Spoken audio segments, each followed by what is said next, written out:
Welcome to the Besties in the Books podcast, guys. This is Liz. And I'm Ashley. And today is our 5th Harry Potter bonus mini episode. Doo-doo-doo. We're here for 8 weeks, giving you all our reviews and summaries and thoughts and opinions on Harry Potter with these bonus episodes.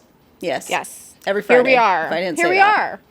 It's Friday. I don't know where I am. Like, oh my God, I truly don't know where I am. Okay, so first of all, we're talking about book 5, which is Order of the Phoenix.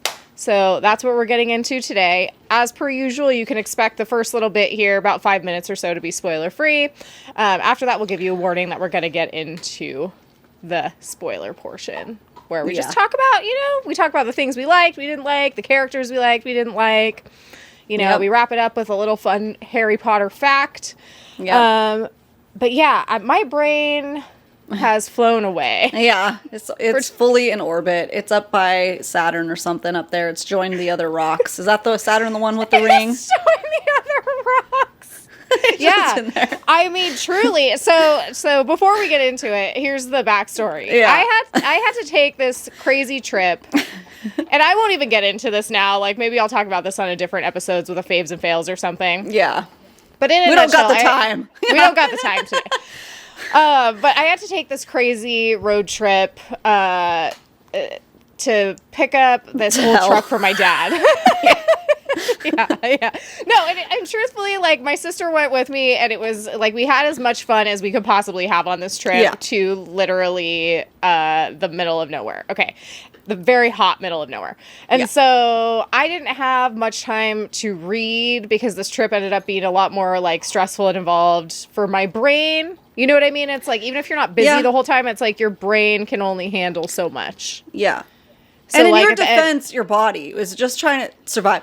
We're having the biggest heat wave like Southern California has ever seen, and you drove all of California, and it's in the like 110s plus. So you were just trying to survive. You couldn't. Literally at one point we had to like turn the AC off in the truck, like driving on like I-5 through the middle of the state with the cows and the dairy farms. Guys, if you know it, you know.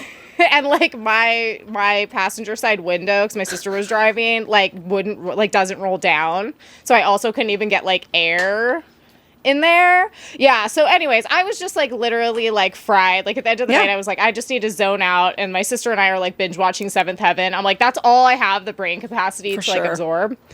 Okay, so anyways, the point of this story is that I did not have the chance to start this book. Okay, and let me just look here. Visual aids, guys. Visual aids. Okay, I'll show it to you here in a second. But this book, which is, as we said before, Order of the Phoenix, 870 pages. Yeah, it's a thick boy right there. You see I started this yesterday. So I've just been reading.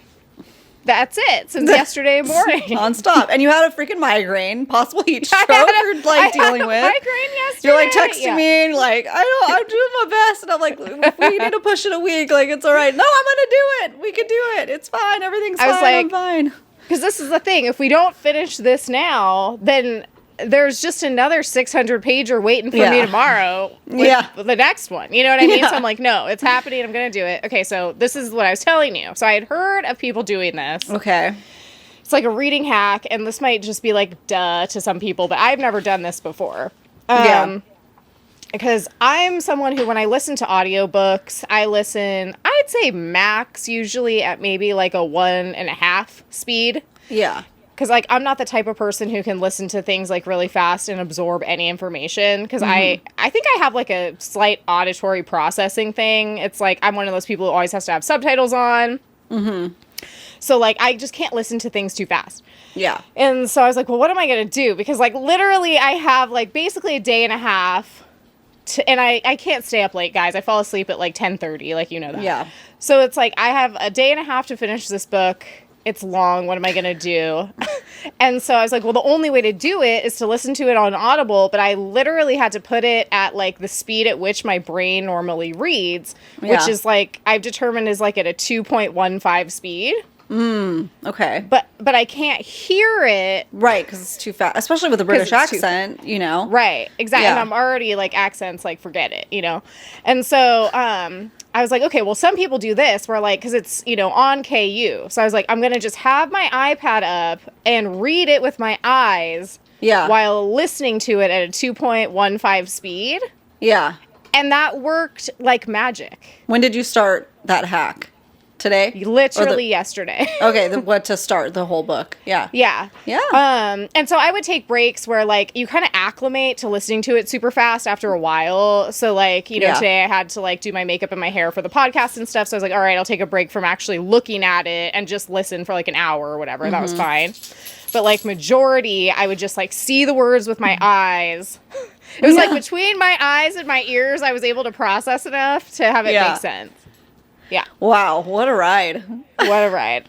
Luckily, you know, without getting into any spoilers yet, it was, in my opinion, the best one so far. So that got me through. Yeah, if you had to do this with last week's book, there's no way. No. This, without like any speed adjustments, this was a 26-hour audio. So I was like, absolutely, I don't know how she's going to do it. But you did it. You came through. I did it. Yeah. I read a couple chapters too when like my ears needed a break. Yeah. Because it's like, that's a lot of like listening to stuff, you know? Yeah. Like, that's a lot. Yeah. So I would like be like, okay, I'm going to take a little break and I'm just going to read like a chapter and just like chill for a sec. And so I did like kind of take little breaks to do different stuff. But yeah, majority was like literally eyes and ears. Everyone's on deck. Everyone's on deck. Or else honestly, like with having that kind of brain capacity at the end of a trip like that, you'd be falling asleep every second. You know? 100%. You know, there you'd be like, come on, everybody, let's go. Yeah, basically it was like I have to have as many of my senses involved in order to like be on this journey. Yeah, it was crazy. Yeah. So, okay, so why don't we just, well, before we get into giving you guys our spoiler-free one-sentence star reviews, we just want to say thank you for being here. You guys, thank you so much for being here in these little bonus mini episodes that we're doing with Harry Potter. We will have another cult favorite book reading coming up pretty shortly after this one. We haven't decided if we're taking a week or two off. We'll see. But just know it's good. People have been asking for it, and you're going to want to jump into that. So make sure you follow, like, subscribe anywhere you like to listen to your favorite podcast, including YouTube, so you can get those visual aids and come hang out with us. We're just hanging out in our book rooms. It's super fun. And along with these bonus mini episodes, we have our full-length episodes every Tuesday. So you can come check that out. And also Instagram, TikTok, at Besties in the Books podcast, everywhere. Come chill with us, guys. Thank you so much. Yeah. If you found us here, I was thinking about this the other day. If you found us here and you watch us on YouTube or you listen to our podcast, but you don't follow us over on Instagram yet, we have our book club over there and we do our book club lives. So if that's like something that you guys are interested more in, like interacting, commenting about whatever our book club book of the month is, that's another place for you to come listen to us talk about stuff. Books and everything. Millennial things and all the things. All the stuff. Yeah. Whatever you guys feel like talking about and chiming in with, you know? Yeah, for sure. So, okay. So why don't you just give me your one sentence review and star rating? All right. So our flying by the seat of our pants star review. Yes. For me, 5 stars. Whoa. Because, calm down there, Nessie. I felt like this book had everything. It was very well-rounded. I was intrigued from beginning to end, and it's what I look for in a book. The end. Done. The end. 5 stars. There you go. Great. There's my I love that. Unstructured, grammatically incorrect one-sentence review. Yeah. These are not pre-planned. They're just what they are. Yep. So, okay, for me, 4 stars. I feel like I agree with you. Like, this book has most of what I appreciate in a good fantasy book. The reason why it gets 4 stars instead of 5 stars for me is because I do not still, at this point, feel attached to the characters. Yeah. Interesting. That is my one qualm. Okay. That's it. Yeah. So we'll get into more of that, like, once we get a little bit more into spoilers. But yeah, I mean, without giving too much of an explanation, I just kind of found that, you know, we had some significant character things happen in this book, and I just didn't feel how I feel like I should feel if it was a 5 star. Yeah. I see what you're saying. Yeah. I see what you're saying, and I also will have a rebuttal later on when we talk about our Great. faves and least faves. So stay tuned, guys. Keep listening. Yes. Love it. All right, is it time for my favorite part? Yeah, but first, okay, let's announce that we're going into the spoiler section, so beware. Meow. I don't know. I never know what sound to make. I need to think of it ahead of time. You guys, that means spoilers. I hope I jarred you awake to let you know. Spoilers up ahead. Choo choo. Here we go. I mean, that was a little bit Halloween-y. Like, we're officially getting into, like, spooky season. I have my, like, you know, I don't wear orange a lot. This is specifically Halloween sweatshirt, you know, so it's a, you know, a theme that's going on now. So I appreciate the, like, cat screech. So that's very Halloween-y. That was my inspiration, so I'm glad that you saw where I was coming from with that. I hope people felt that in their bones. I did. I felt it in my bones. Good. Thank you. Good. Very creepy. Okay. So yeah, we're getting into our whole plot in 5 sentences or less. Which, guys, listen. Okay, so I've literally been reading for the last day and a half, and then I was like, oh, and now I have to do the 5-sentence summary, and I think I had like between 15 and 20 minutes to like put it together, which normally I just kind of more leisurely do it, maybe like 45 minutes to an hour. So I was like, all right, just do it. You literally just finished it. So here we go. It might be my best work, and this honestly. was like a thick boy with lots of stuff happening. So I'm curious to see how you did. So let's find out, guys. I just literally or trash for Liz. I literally just like cut I was like, no, you're not important, because there was a lot of side quests, but I was like, no, in the grand scheme, doesn't matter. Yeah, for sure. Okay, all right, I'm ready. Okay, you ready? Let's go. Okay, 5 sentences or less. Harry Potter and the Order of the Phoenix. Let's go. Okay. While Harry is staying with the Dursleys, he and Dudley are attacked by a Dementor that Harry uses magic on to scare away using his Patronus charm, the Stag. What? Did I order the triangle? You fools! You didn't think I did? I've been holding this a secret for a week! I was so anticipating using this. I don't even know what you said for the first sentence, so I'll allow it.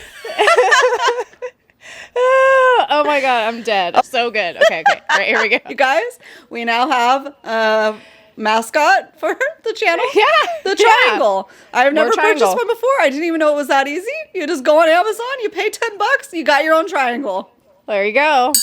Look at how fun that is. That is so satisfying. You guys have no idea. It really is. I'm so happy. Okay. Yeah, thank you for that. Like, literally, what I have endured over the past 2 days is all worth it just because of this moment. Ding-a-ling-a-ling. Great. Good. That was my hope. That's why I was keeping it locked in, because I was like, I need, she's gotta feel the vibes.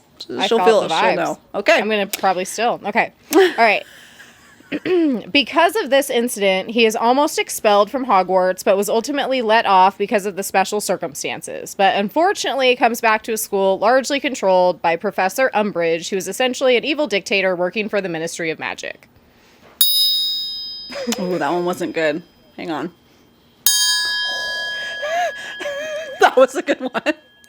I haven't practiced, so I literally just opened it. You should I don't want my kids finding practice it. some songs, Like, what can you do? I don't know what do you do with the triangle other than this. I have no idea. I'm gonna get a gong next. For the next series. Into the background, bong. I don't know where I'm gonna store it, but it's gonna get more elaborate every time. All right, my God, it's great. You're doing great. Okay.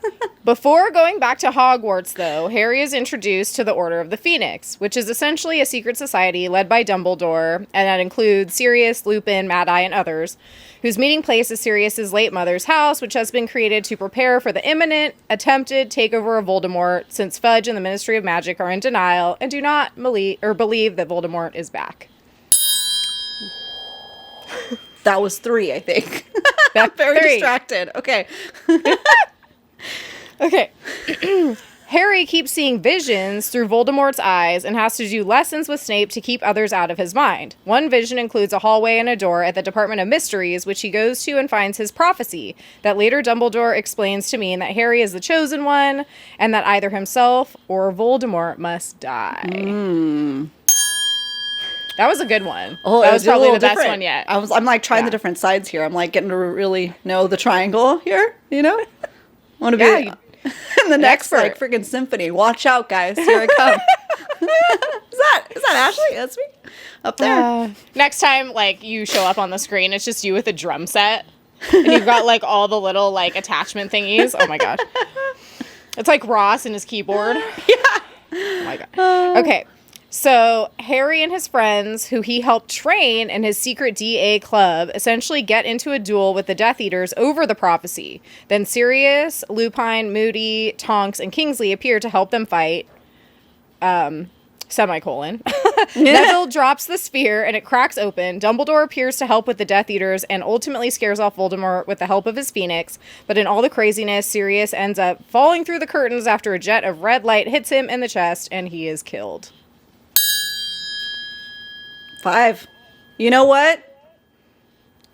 Freaking treasure box for you. Okay. Yeah, thank treasure God. Winner, chicken dinner. You got a Chamber of Secrets. Let's go. Good job. That last sentence, I did not know how you're going to wrap up the rest. You did great. You guys, round of applause for Liz. Give it to her. I kind of felt like everything that happened after Sirius died was kind of just pointless anyway, really. It's more of a wrapping up his feelings in a therapy session, which is needed, but not for the overall plot. Not for the summary. Yeah, exactly. So, all right. Good job. Here we go. Thank you. That was satisfying. You know, I feel like so accomplished. It's like I was telling my husband, I'm like, you know, people describe that sense of accomplishment they get after they finish tasks. I don't really get that usually. Like after I finish a task, it's more so just kind of like, okay, well that's done. But I feel because you already know you have like 19 other things to do. Probably. Yeah, exactly. It just kind of like rolls to the next thing. However, I think that what is that called? It's like, you know, when you can like train someone to do something with a sound. It's like. I mean, there's like was it Pavlo? Yeah, that's what you're doing to me. Like the things. Yeah, that's what you're literally doing to me right now with the triangle. Okay. Like, literally, you can just pop out of nowhere and do the ding, and I'd be like, oh, I feel so great. Why? I don't know. Good. I don't know. Glad. Yeah, it's great. I'm glad to be there for you for that, you know? Sense of accomplishment. Take it where you can get it. Yeah, exactly. You do. So, all right. So, why don't you give me your favorite part and your least favorite part? Let me pull out my notes here. Okay. Okay. So my favorite part, this is a bit of my rebuttal. None of the characters are multidimensional yet. However, my favorite part is the overall that Harry is becoming a more multidimensional character. And he hasn't been. Everybody's very surface level still. Harry has been very surface level. I haven't had that attachment to him. But in this book specifically, we're talking about more his emotions. We're seeing those emotional outbursts as he should have, as you'd expect. And I'm enjoying that. And I'm hoping that we're setting up for more of that self-discovery and healing in the rest of the books. So it's making me optimistic overall. Mm-hmm. Yeah. Okay. What was your least favorite part? Any time that Umbridge would clear her throat. Oh, what was it? Like that weird, like, double cough? Listen. Yeah. I just gave myself the chills. I get a visceral reaction here, okay? Because I was listening to the audio too. Yeah. So I couldn't, like, just breathe past it. Listen. It is so... Every time I wanted to throw my headphones out the window. Like, stop it, lady. Funny. Stop. I already have a thing with that, even though, I mean, everybody clears their throat. They do. But that specific, she's specifically doing it. And I just want to jump through the phone and punch her in the face. So, yeah. Sorry. It just... Yeah. I didn't like her talking or anything she did, but specifically that obnoxious clearing of the throat. It was the worst. Hands down. So. I can see that, for sure. What was your favorite part, Liz? I have to clear my throat. Don't fire me. Listen, it's different. It's very different. And it's very different. The audio it's specific. I'm listening to it at 1.5 times speed, so it felt often. Yeah. So my go ahead and clear your throat. You're all good. My favorite part was how like Neville came through in the end. I really, really appreciate his character. So I was talking to Rescinda about this.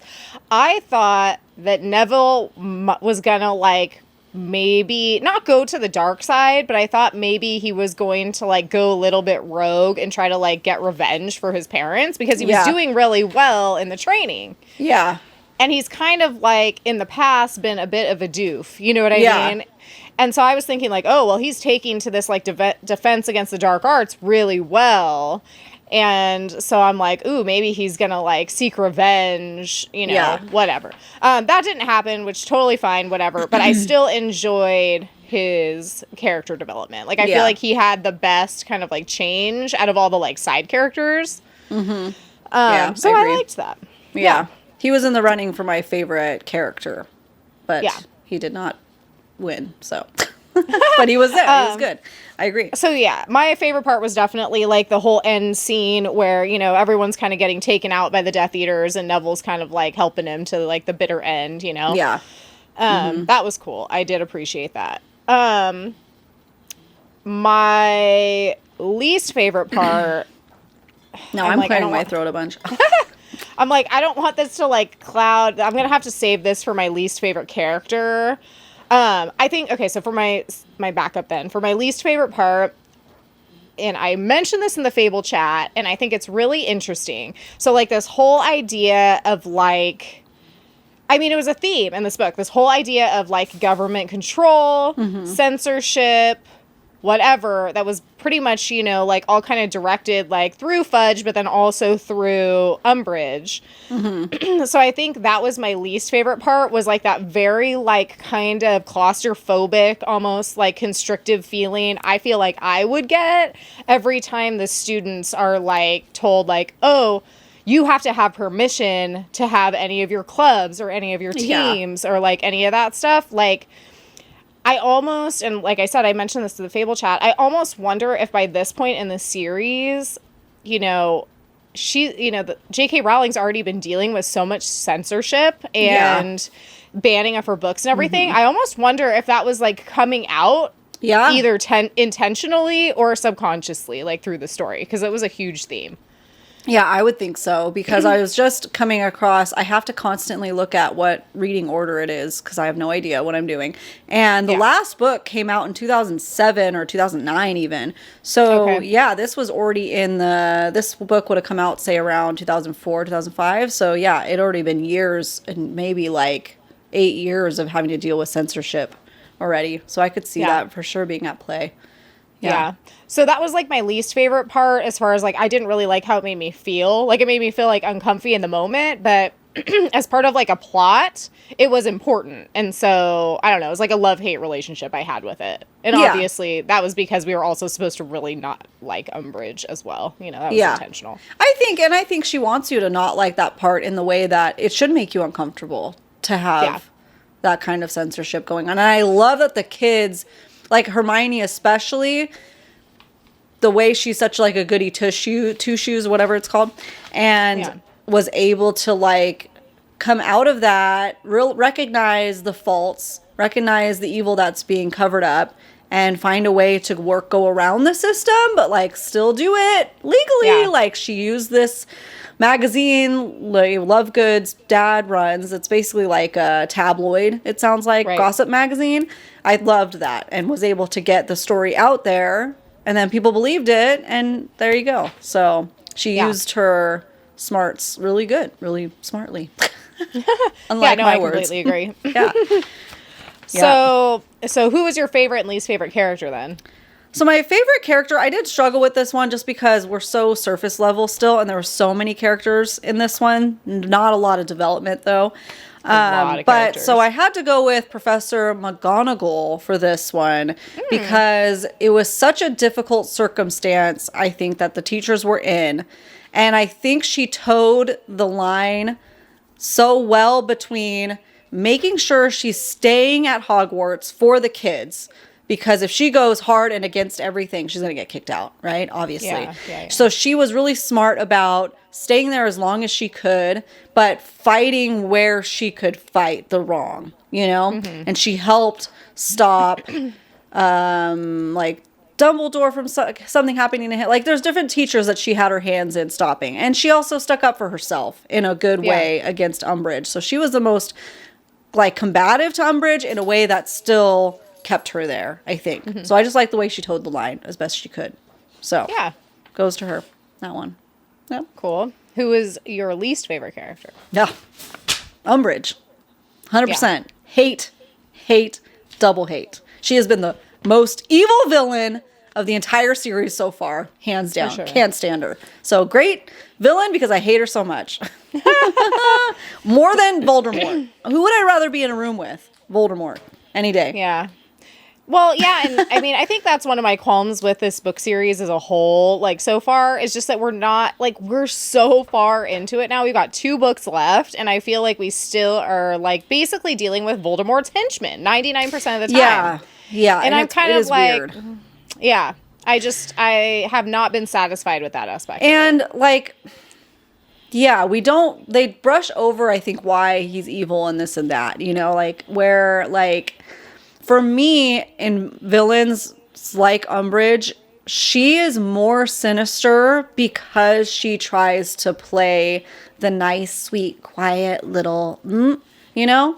So that's why I feel like she's far more sinister. Where Voldemort, you see what you get. Or you get what you see. He's evil. Whatever. He's evil. He knows he wants he's to kill evil. people. Yeah. I know his intentions, but I think I only know it because I'm remembering it from the movies and stuff. But I don't know if we've clearly seen his intentions yet, other than wanting to kill Harry.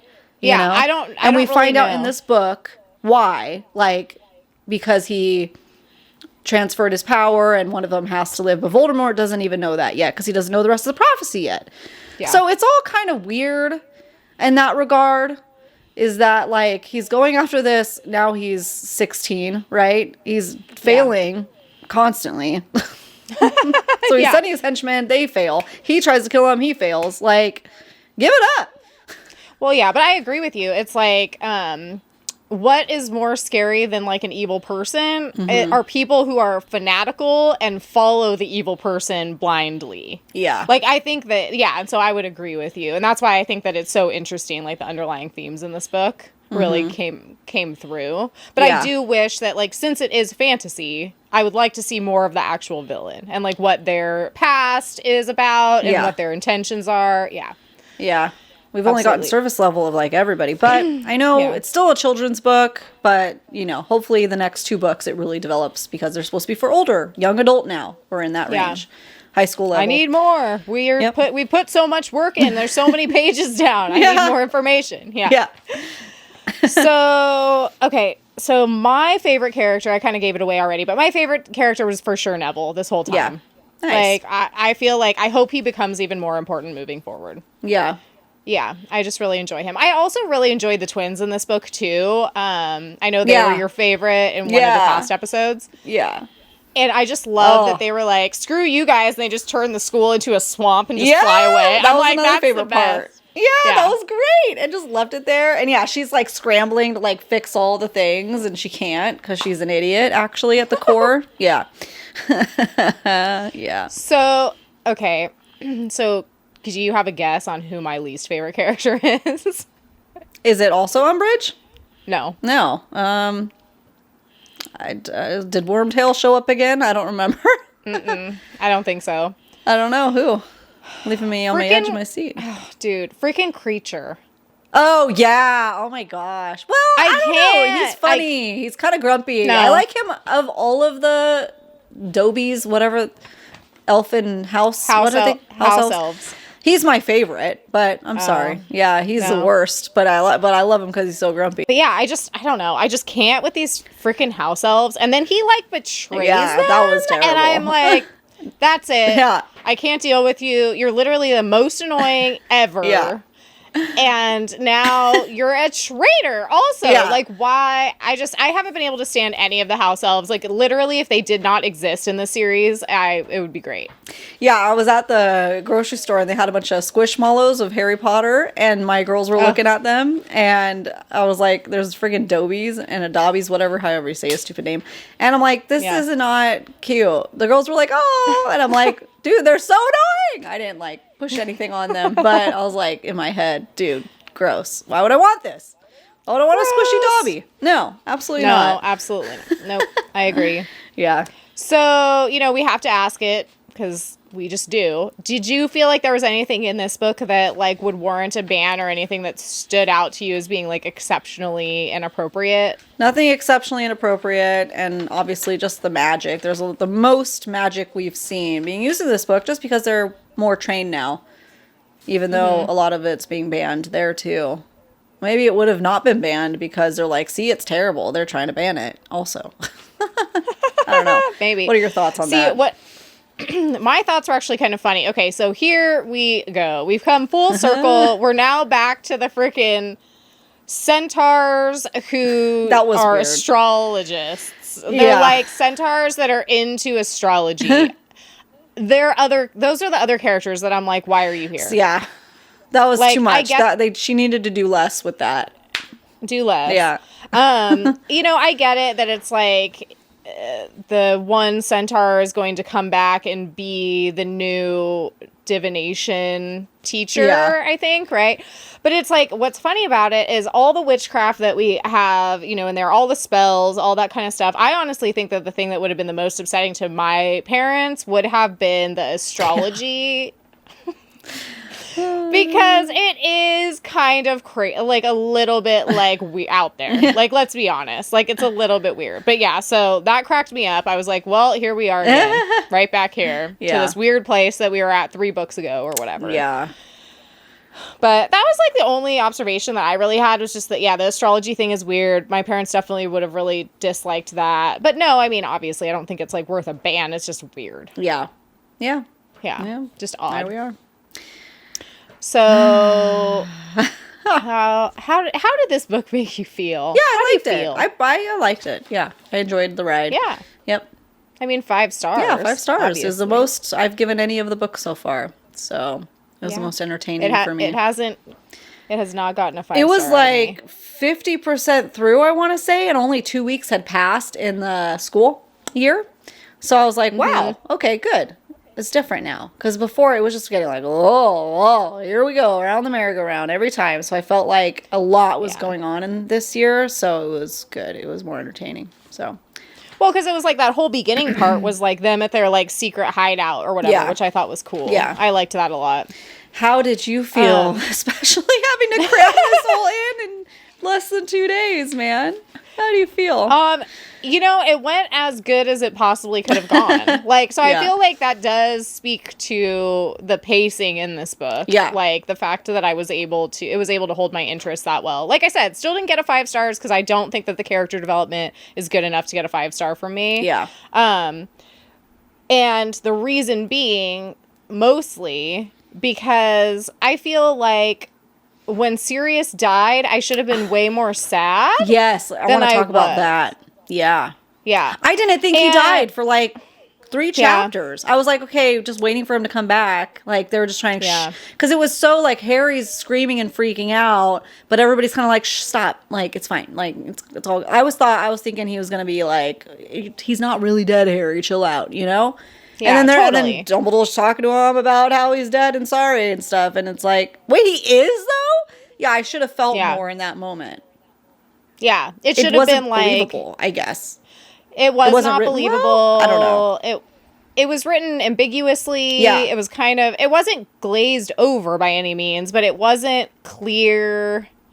It was a little bit just kind of like it just didn't hit as hard as it should have. Like it should have been like a really jarring moment. Yeah. And I felt like it wasn't, because I mean, up until this point, Sirius has definitely been one of my favorite characters 100%. For sure. Yeah, same. And so, but it just goes to show you too, like, how much do we really know about him? We don't get a lot from his point of view. Like, the characters are very, very one-dimensional. Yeah. And so I think that's a big part of it, is that we just don't feel connected enough to them. Yeah. As it is. Yeah. And then it's like that in combination with like the writing of that part where it was just kind of like not confusing, but kind of just like, wait, he just like went behind the curtain. So is he dead, or did he go to a different portal? Yeah. Or did he go to, you know? Totally. It's that. Yeah. It's that part. Like, why was it written Yeah. in such a way? Yeah.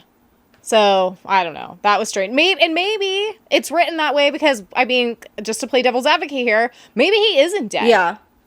Yeah. We don't know for sure, you know, because like we've got 2 books left. We're obviously reading fantasy. Who freaking knows like what really has happened? So maybe people who have read the series are listening to this right now and they're like, oh my God. Like, it's ambiguous on purpose. Or maybe not. Maybe it was just not written well. Yeah. Yeah. I don't know. Yeah, exactly. But I feel like, yeah, it made me feel good as far as like, yeah, like I was happy to read it even having to cram it in so quickly. So that was good. Yeah. Good. Yeah. Good. Yeah. So how do you feel? How do you feel about starting the next one? I can't even, you know, here's the thing. It's like, I feel like this has been a crazy roller coaster of emotions. Not really. Like, just a crazy roller coaster of, like, reading. Yeah. But at the same time, I, like, also can't believe that we're already, like, on book 6. Yeah. Wow. Who would have thought? That's, I know, that's crazy. Yeah. That's crazy.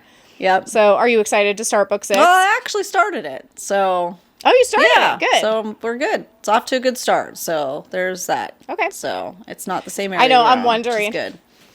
Okay, Yeah. good. Yeah, see, I was wondering, I'm like, am I going to start? I don't think I'm going to start book 6 tonight. I think I'm going to start tomorrow. Give yourself a break, man. Yeah, I need, like, well, what's funny about it is I think I'm going to, like, read something else. Yeah. So, yeah, because I'm, like, my headache's gone. I'm feeling better. So I think I'm just going to, like, read Yeah. something else tonight and then start it tomorrow. I'm, like, doing audio, though, from here on out, I think, because it's just easier that way. And I'm doing audio. I can't. Otherwise, we just have so many tabs open, so many books open right now that I was just counting. And I needed something, everything I have right now that I need to read is on Kindle. So I don't have anything specifically on audio that I want to listen to. So I was like, I needed to listen to something. I'm like, I'm just going to start it. Because I was counting. Yeah. I was like, then I don't have to, like, do it. I think this book I did in 4 days, listening to audio throughout the day. Okay. I did 20% every day. And that felt good. I was absorbing it. Yeah. I was getting information. So I'm just going to try to do that again. Hit 20% every day. And then it felt right. It felt good. Actually, it's less, though, even. It'll go faster, too, because this book is a little bit shorter. So that's nice. It's like 200 pages shorter. Yeah, so that's good. That's cool. So, yeah, I mean, I'm excited to start the next one, but I'm definitely, waiting till tomorrow to dive back in. As you should. I feel like, as far as unanswered questions or things that weren't wrapped up very well, the only thing I would say is, the whole, like, death of Sirius, like, pretty much. And, like, is he really dead? Is he not dead? How's that gonna pan out? Yeah. I feel like that was the major... I definitely wanted to feel more in that moment than I think we were allowed to. But maybe it's purposeful, like you said. My only unanswered question, and I'm sure it'll come up in the next book, is like, okay, now that Lucius Malfoy is specifically caught red-handed, because that was my question in the last one, right? Like, why is he still getting away with everything? Nobody's talking about how he was seen. So now he's specifically caught red-handed. What's going to happen to Draco? Is he still going to be allowed to go to school? Like, his dad, I mean, are they going to just like, oh, sorry, it's his dad, it's not his fault? I mean, he's a pretty jerk kid, though. He, like, shows all the signs for being an a-hole. And, like, not nice to mudbloods or whatever. And so, hello. Yeah. So, I'm interested to see what would go on with that. Well, I feel like the reason why they kind of just, like, let it go, because I was thinking about it, because Harry definitely brought it up. Like, it was brought up, like, multiple times that, what's his name? Lucius is obviously, like, a Death Eater. And so it's like, I think it was just because of the fact that logically, if Voldemort has not come back, like the Ministry of Magic wanted to believe, then why would it matter if, Lucius is like a quote unquote Death Eater? Like, it wouldn't. And so I think they're like, oh yeah, whatever. He's a Death Eater to some guy that like died forever ago and doesn't exist. You know what I mean? Like, haha, you're weird. But like now, obviously, like they have to admit that he is back.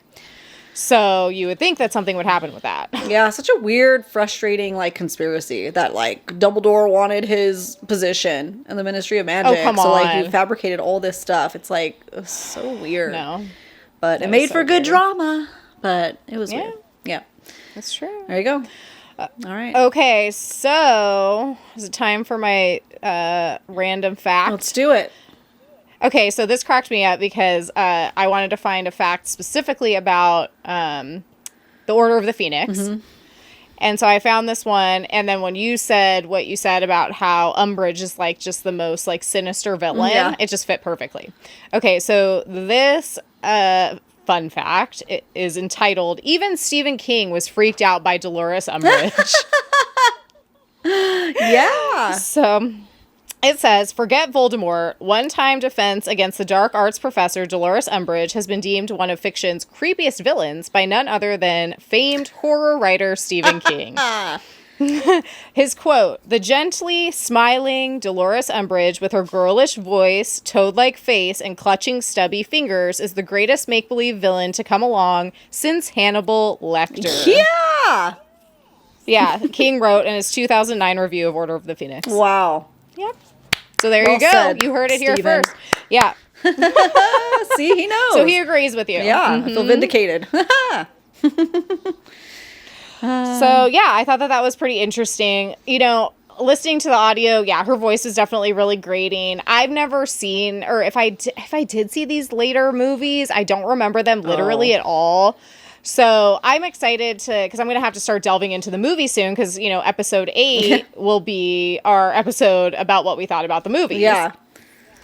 And so I need to start watching them soon. And so I'm excited to like see how these characters look, outside of my brain. Because obviously I know who the majors are because you see them everywhere. Right. But like I don't know what any of the side characters really look like. From what I remember hating her then too. And she does a really good job.